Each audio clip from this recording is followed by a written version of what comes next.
talk about like how you met.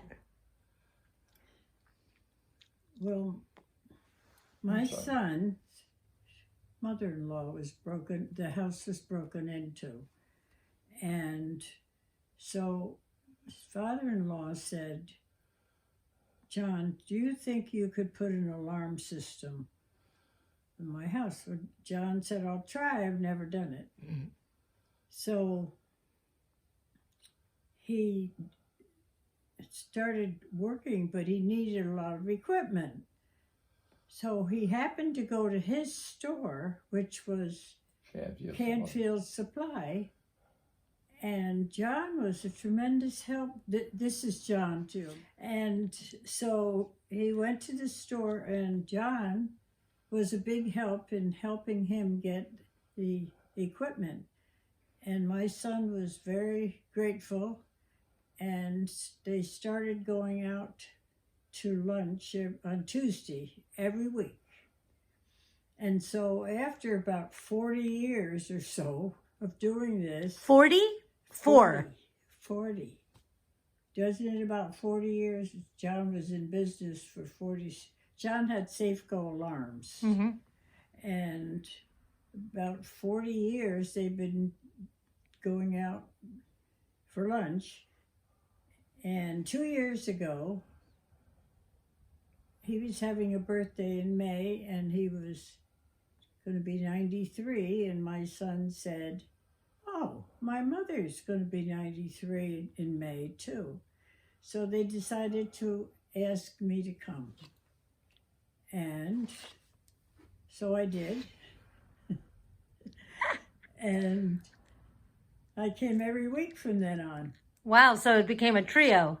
Yes, so then we went together, not really together as a date for a long time. But then he started. What was that? I didn't hear you. I think he said pushing. I was lonely. And then we started going out. Well, he said he had to ask you a few times before you said yes.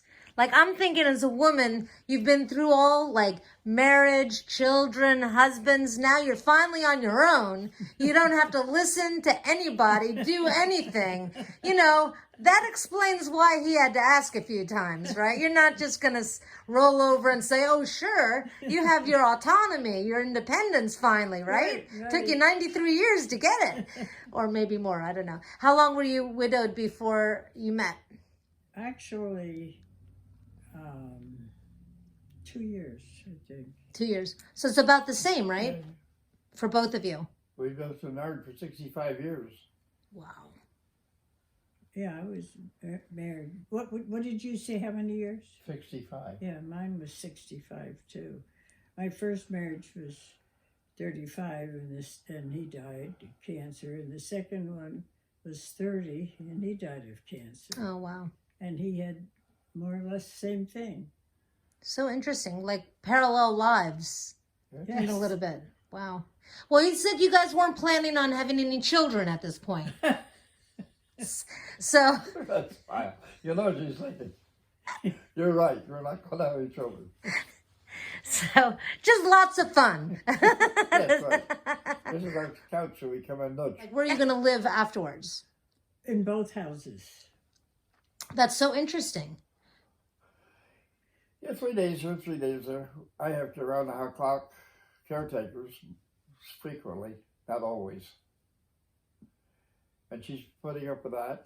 I'm going down there and put up with her and be alone down there. Mm-hmm. I've tried it several times now. I like it. Nice house, well taken care of. Television. She has an exercise machine which she uses frequently, but not enough. She looks like she's in good shape. Yeah. Yeah. For the shape I'm in. So what do you look forward to doing? Like, do you have any big plans? Music and reading. Well, we go out when the weather is nice. Mm-hmm.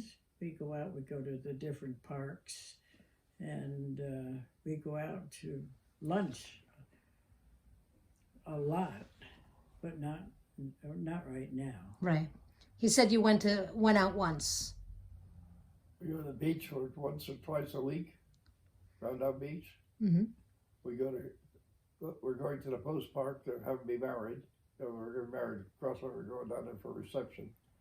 We've been to Ryder, we've been to Sojourner Truth, we've been to Town Hall Park, all on the river. We like it. Well, best of luck. Thank you. That's exciting. Thank you.